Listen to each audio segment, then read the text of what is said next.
بسم اللہ الرحمن الرحیم۔ Welcome to Pacific group of colleges Multan campus. میں مرزا حفیظ اوج اسلامیات اختیاری کے لیکچر نمبر 11 کے ساتھ آپ کی خدمت میں حاضر ہوں، اور آج جس موضوع پر ہم گفتگو کریں گے وہ عفو و درگزر ہے۔ امتحانی نقطہ نظر سے اہمیت کا حامل سوال ہے۔ اس سوال کو بطور لانگ کویسچن پیپر میں پوچھا جاتا ہے، اور اس میں سے کچھ شارٹ کویسچن بھی پیپر میں آتے ہیں کہ جیسے عفو درگزر کی اہمیت پر مشتمل ایک قرآن مجید کی آیت ماں ترجمہ لکھیں، یا عفو درگزر کی اہمیت پر حضور اکرم صلی اللہ علیہ وسلم کی ایک حدیث تحریر کریں۔ اسی طرح عفو درگزر کے یا عفو کے لغوی اور اصطلاحی معنی کے بارے میں بھی شارٹ کویسچن پیپر میں پوچھا جاتا ہے۔ اسی طرح جو اہم ترین شارٹ کویسچن اس ٹاپک میں سے بنتا ہے وہ یہ ہے کہ عفو و درگزر کی رسول مکرم صلی اللہ علیہ وسلم کے اسوہ حسنہ سے دو مثالیں یا ایک مثال دیں۔ یہ اہم شارٹ کویسچن ہے۔ اس سٹیٹمنٹ کے ساتھ پیپر میں بارہا پوچھا جا چکا ہے۔ تو چلیے اپنے موضوع کا آغاز کرتے ہیں کہ عفو و درگزر دراصل ہے کیا۔ عفو درگزر ایک عظیم نیکی ہے۔ یہ اللہ تعالیٰ کی ایک خاص صفت ہے، اور اس صفت کی وجہ سے دنیا کی چہل پہل اور رونق نظر آتی ہے۔ اگر اللہ تبارک و تعالیٰ انتقام لینے پر آ جائے، گناہوں کو لوگوں کے معاف نہ کرے، شرک کو، ظلم، زیادتی کو اللہ تبارک و تعالیٰ عفو درگزر سے معاف نہ فرمائے، تو دنیا راکھ کا ڈھیر بن جائے۔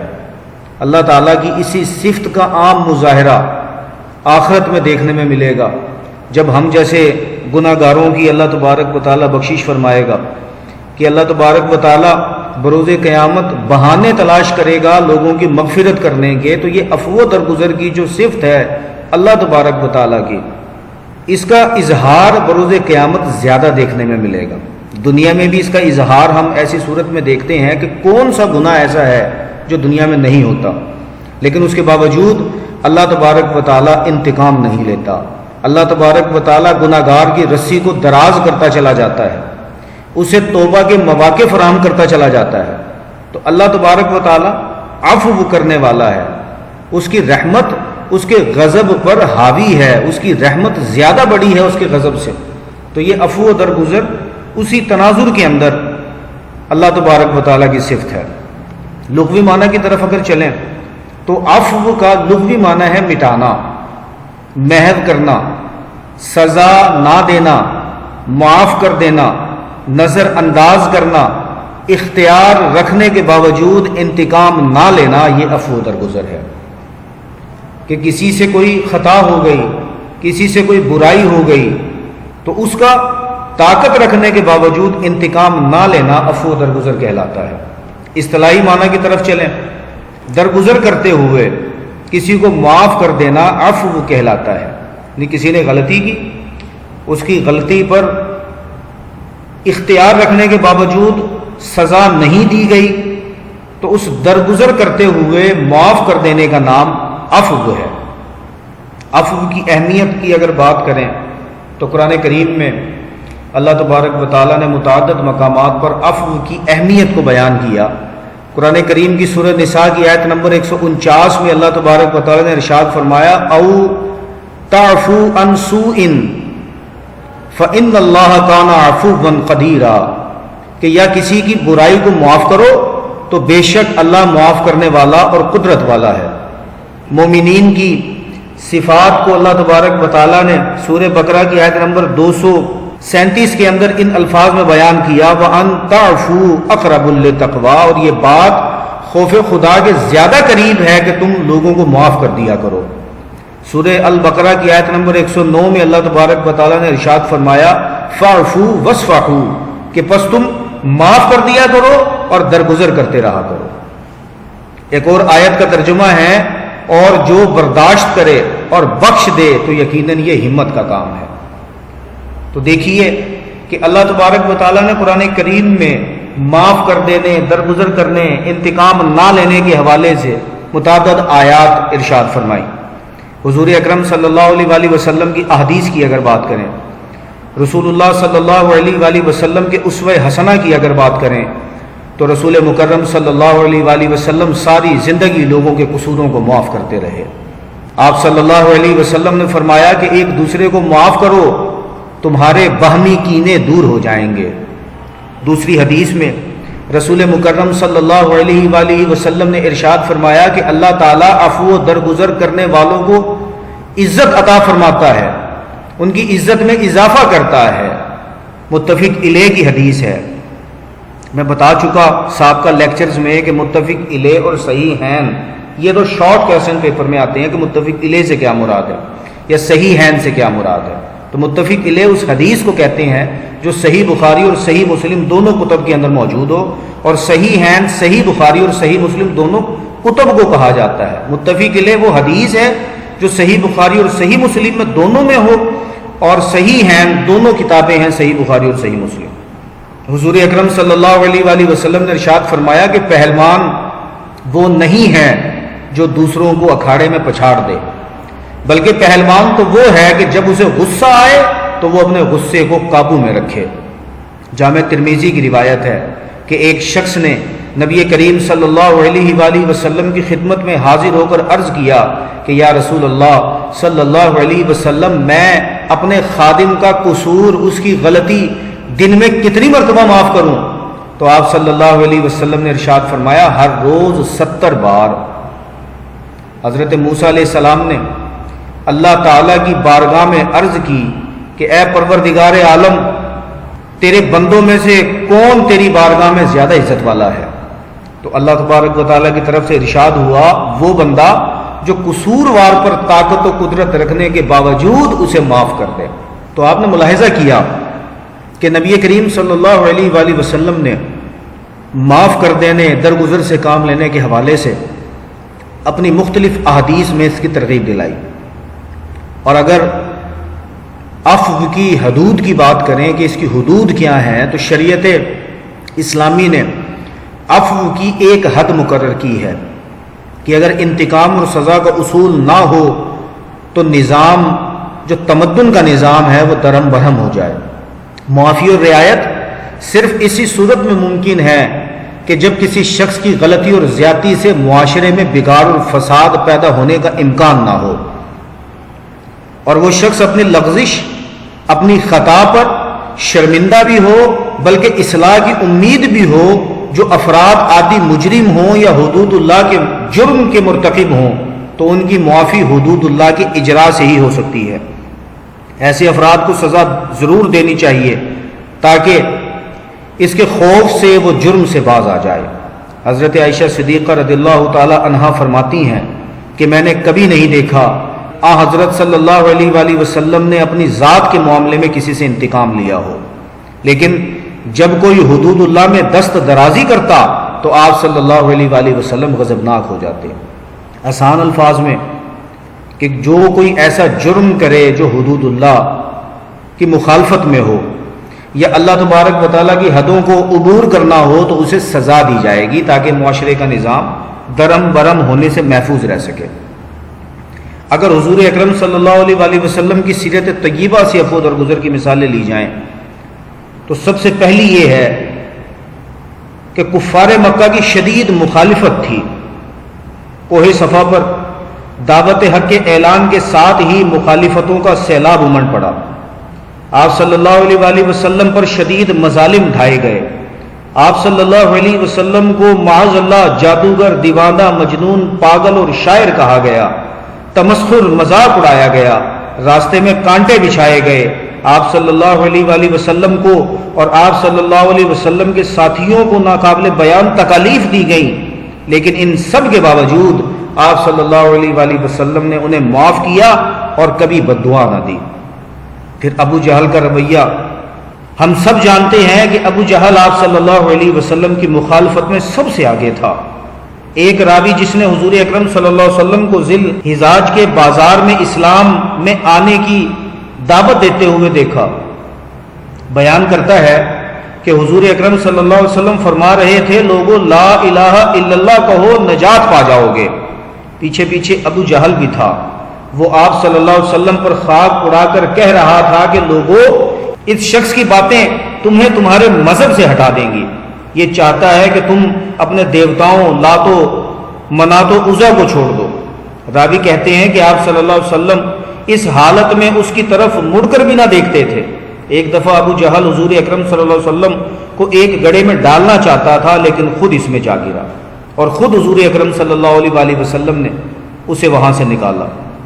پھر جو مشہور دشمنان اسلام ہیں ان کو حضور اکرم صلی اللہ علیہ وسلم نے معاف کیا۔ ابو سفیان، صفوان بن امیہ، حضرت حمزہ رضی اللہ تعالیٰ عنہ کا قاتل، وحشی، ہندا اور دیگر ہزاروں دشمنان اسلام کو حضور اکرم صلی اللہ علیہ وسلم نے نہ صرف معاف کیا بلکہ ان کی حوصلہ افزائی اور عزت افزائی کی۔ ہندا پکار اٹھی کہ یا رسول اللہ صلی اللہ علیہ وسلم، آپ کے خیمے سے ناپسندیدہ خیمہ کوئی میری نگاہ میں نہیں تھا، لیکن اب آپ صلی اللہ علیہ وسلم کے خیمے سے زیادہ محبوب میری نظر میں اور کوئی نہیں ہے۔ ایک بدو کا واقعہ میں آپ کو ضرور سنانا چاہوں گا جو عفو و درگزر کی بہترین مثال ہے کہ ایک مرتبہ حضور اکرم صلی اللہ علیہ وسلم اپنی تلوار درخت سے لٹکائے ہوئے سو رہے تھے کہ ایک بدو کافر آیا، تلوار ہاتھ میں لے کر آپ صلی اللہ علیہ وسلم کو جگایا اور کہنے لگا کہ اے محمد صلی اللہ علیہ وسلم، اب بتاؤ تمہیں میرے ہاتھ سے کون بچائے گا؟ آپ صلی اللہ علیہ وسلم نے فرمایا اللہ۔ یہ سنتے ہی کافر کانپنے لگا اور تلوار اس کے ہاتھ سے گر گئی۔ آپ صلی اللہ علیہ وسلم چاہتے تو اس سے انتقام لے سکتے تھے، لیکن آپ صلی اللہ علیہ وسلم نے اسے معاف کر دیا۔ پھر طائف کا واقعہ ہم سب کے سامنے ہے کہ حضور اکرم صلی اللہ علیہ وسلم طائف میں جب اسلام کی تبلیغ کرنے کے لیے تشریف لے گئے تو وہاں کیسی شدید مخالفت ہوئی۔ حضور اکرم صلی اللہ علیہ وسلم کو معاذ اللہ پتھر مارے گئے، لیکن ان سب چیزوں کے باوجود حضور اکرم صلی اللہ علیہ وسلم نے ان سب کو معاف کر دیا۔ پھر اسی طرح مدینہ منورہ کے اندر جب ہجرت فرمائی تو وہاں پر یہودیوں کے 3 قبائل آباد تھے، بنو قریظہ، بنو نذیر اور بنو قینقاع۔ تو مدینہ کے یہودیوں نے آپ صلی اللہ علیہ وسلم کی شدید مخالفت کی، کفار مکہ سے گٹھ جوڑ کیا، میثاق مدینہ سے غداری کی، آپ صلی اللہ علیہ وسلم کو قتل کرنے کے منصوبے بنائے۔ خیبر کے یہودیوں نے آپ صلی اللہ علیہ وسلم کے کھانے میں زہر ملا دیا۔ آپ صلی اللہ علیہ وسلم نے ہمیشہ درگزر سے کام لیا، لیکن جب ان کی ریشہ دوانیاں حد سے بڑھ گئیں تو تب حضور اکرم صلی اللہ علیہ وسلم نے مجبوراً انہیں سزا دی۔ پھر اسی طرح عفو درگزر کی مثال منافقین کے حوالے سے بھی ہے کہ مشرکین اور یہودیوں کے علاوہ مدینہ میں منافقین کا ایک گروہ بھی تھا جو نت نئی سازشیں کرتا اور اسلام کے خلاف منصوبے بناتا اور انتہائی گھٹیا پروپیگنڈے کرتا، جس کی وجہ سے آپ صلی اللہ علیہ وسلم اور صحابہ کرام کو سخت تکلیف ہوتی۔ ان کا ایک سردار تھا منافقین کا جسے رئیس المنافقین کہتے ہیں، اس کا نام عبداللہ بن ابی تھا، نے غزوہ احد کے موقع پر غداری کی اور جب مسلمانوں کو نقصان ہوا تو طنز کیا، حضرت عائشہ صدیقہ رضی اللہ تعالی عنہا پر تہمت لگائی۔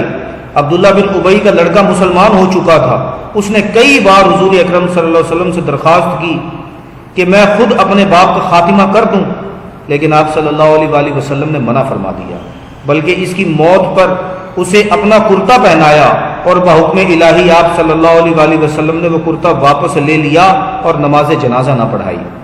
اسی طرح فتح مکہ کے موقع پر حضور اکرم صلی اللہ علیہ وسلم نے ان سارے کے سارے کفار اور مشرکین کو معاف فرما دیا کہ جو شدید مخالفت کرتے رہے۔ 8 ہجری کے اندر جب مکہ فتح ہوا، آپ صلی اللہ علیہ وسلم مکہ میں فاتحانہ انداز میں داخل ہوئے۔ اہل مکہ خائف تھے، پچھلے 20 سالوں کے ظلم و ستم اور نازیبہ حرکات، جنگوں کے واقعات، حضرت حمزہ رضی اللہ تعالی عنہ کا کلیجہ چبانے والی ہندا، حضرت حمزہ رضی اللہ تعالی عنہ کا قاتل اور بڑے بڑے رؤساء اسی فکر میں تھے کہ اب نہ جانے ہمارے ساتھ کیا ہوگا، کس قسم کا سلوک ہمارے ساتھ روا رکھا جائے گا۔ آپ صلی اللہ علیہ وسلم نے خطبے میں ارشاد فرمایا کہ آج کے دن تم سے کوئی باز پرس نہیں ہے، تم سب آزاد ہو۔ یعنی حضور اکرم صلی اللہ علیہ وسلم نے فتح مکہ کے بعد عام معافی کا اعلان کر دیا، اور اس کا اثر کیا ہوا؟ اس کا اثر یہ ہوا کہ تمام کا تمام مکہ مسلمان ہو گیا۔ پھر چند واقعات کی اگر بات کریں تو صلح حدیبیہ کے موقع پر 70 آدمی گرفتار ہوئے، حضور اکرم صلی اللہ علیہ وسلم نے انہیں معاف کر دیا۔ مسجد نبوی کے اندر پیشاب کرنے والے شخص کو معاف کر دیا۔ ایک بدو آیا، اس نے غلے کا مطالبہ کیا، آپ صلی اللہ علیہ وسلم سے گستاخی بھی کی اور یہ بھی کہا کہ آپ برائی کا بدلہ بھلائی سے دیتے ہیں۔ آپ صلی اللہ علیہ وآلہ وسلم نے اسے غلے سے اور کھجوریں دے دیں۔ سراقہ بن جاسم، بریدہ اسلمی، کوڑا کرکٹ پھینکنے والی عورت، ان سب کو رسول مکرم صلی اللہ علیہ وآلہ وسلم نے معاف فرما دیا۔ تو یہ کچھ واقعات تھے رسول مکرم صلی اللہ علیہ وآلہ وسلم کے اسوہ حسنہ سے۔ مجھے امید ہے کہ رسول مکرم صلی اللہ علیہ وسلم کی سیرت سے یہ جو واقعات میں نے آپ کے سامنے پیش کیے، اس سے اس موضوع کو سمجھنے میں بڑی آسانی ملی ہوگی۔ عفو درگزر کے فوائد و ثمرات کی اگر بات کریں تو سب سے پہلا فائدہ جو انسان کو ہوتا ہے وہ یہ ہوتا ہے کہ اللہ تبارک و تعالیٰ کی رضا حاصل ہوتی ہے۔ عفو درگزر سے کام لینے والے سے اللہ تعالیٰ خوش ہوتا ہے، اس کی رضا اور خوشنودی حاصل ہوتی ہے۔ انسانی زندگی کا مقصد بھی یہی ہے کہ وہ اللہ تبارک و تعالیٰ کو راضی کرے اور اللہ تبارک و تعالیٰ اس بندے سے راضی ہو جائے۔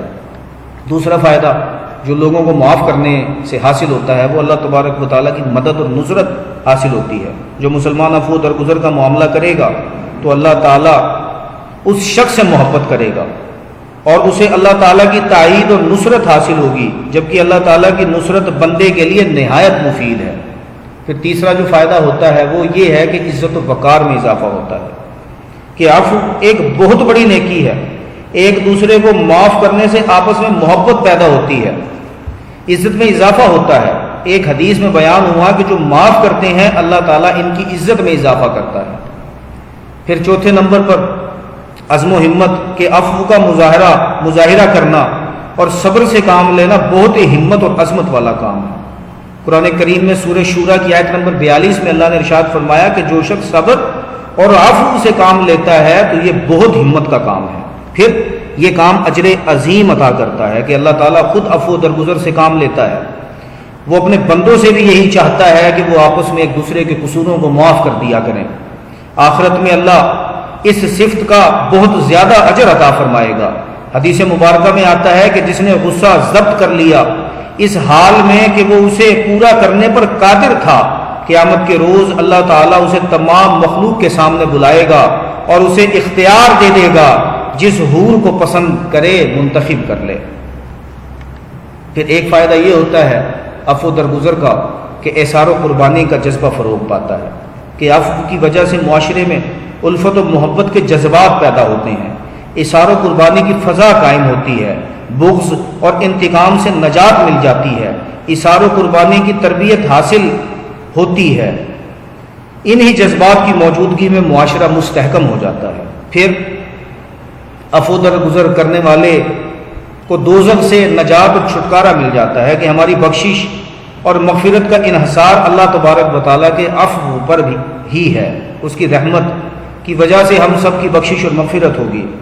اللہ تعالیٰ عفو کی صفت کو پسند کرتا ہے۔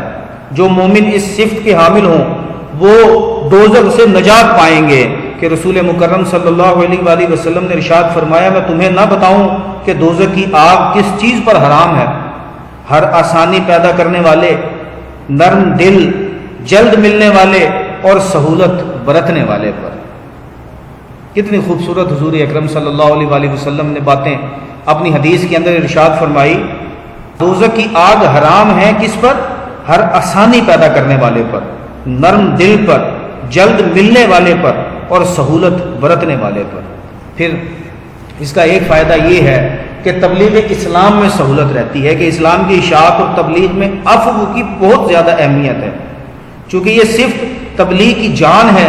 حضور اکرم صلی اللہ علیہ وآلہ وسلم نے اس سلسلے میں بہت زیادہ تکالیف برداشت کی، بلکہ آپ صلی اللہ علیہ وآلہ وسلم خود بیان فرماتے ہیں کہ دین کی خاطر جتنا مجھے ستایا گیا ہے اتنا کسی اور کو نہیں ستایا گیا، لیکن آپ صلی اللہ علیہ وآلہ وسلم نے ہمیشہ عفو درگزر سے کام لیا۔ دشمنان اسلام اسی صفت سے متاثر ہو کر مسلمان ہوئے۔ فتح مکہ کے موقع پر کس شان کے ساتھ آپ صلی اللہ علیہ وآلہ وسلم نے ارشاد فرمایا کہ آج تم سے کوئی مواخذہ نہیں، تم سے کوئی پوچھ گچھ نہیں، تم سب آزاد ہو۔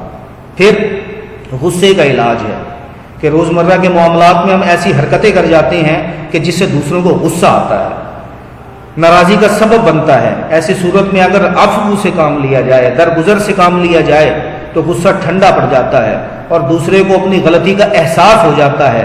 اس لیے غصے کا بہترین علاج دوسروں کو معاف کر دینا ہے۔ مجھے امید ہے کہ آج کا لیکچر اچھے انداز سے آپ کو سمجھ میں آ گیا ہوگا۔ کچھ شارٹ کویسچن اسائنمنٹ کی صورت میں دے رہا ہوں، انہیں پورا کیجئے گا۔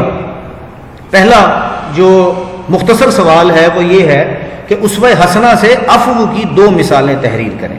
اب اس سوال کے اندر میں اسوہ حسنہ کی 2 سے زائد مثالیں دے چکا ہوں۔ سوال نمبر 2 ہے عفو کی اہمیت پر مشتمل ایک قرآنی آیت ما ترجمہ لکھیے۔ سوال نمبر 3 ہے کہ عفو کی اہمیت پر مشتمل ایک حدیث لکھی ہے۔ سوال نمبر 4 ہے عفو درگزر کا لغوی اور اصطلاحی معنی تحریر کریں۔ سوال نمبر 5 ہے عفو کے 2 فوائد تحریر کریں۔ اگلے لیکچر تک کے لیے اجازت دیجیے، اپنا خیال رکھیے گا۔ اللہ حافظ، السلام علیکم۔